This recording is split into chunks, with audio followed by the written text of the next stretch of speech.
ሲሊኮን ቫሊ ውስጥ ያሉ ሰዎች በጣም ስራውን በጣም ከመወደዳቸው የተነሳ ምግብ አይበሉም፣ ይረብሸናል ብለው እንቅልፋችን እንዳይመጣ ብለው 2 ቀን 3 ቀን የማይተኙ አሉ። ጁስ ብቻ እየጠጡ ማታ ላይ። አሁን እነዚህ እኮ ደንበኛ ጿሚዎች ናቸው ማወቅ ያለብን። ግን መንፈሳውያን አይደሉም። ራሳቸውን ወደ ኤአይነት ነው የቀየሩት። ሰው በጣም አዋቂ ሲሆን ኮምፒውተር ብቻ ይሆናል። በውስጡ ስሜትም መንፈስም ከሌለው ወደ ኮምፒውተርነት ነው ሪዲዩስድ እየሆነ የሚሄደው።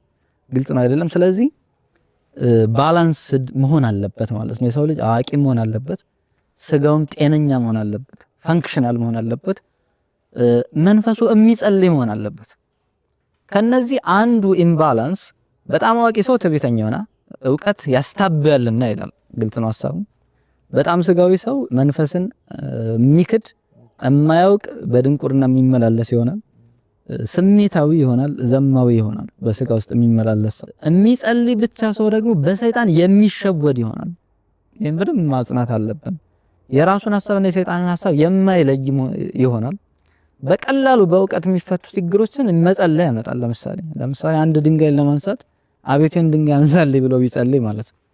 ይሄ ራሱ ጤነኝነት አይደለም። ስለዚህ የሰው የሚጸልየውንም ማወቅ አለበት። ግልጽ ነው አይደለም ሐሳቡ?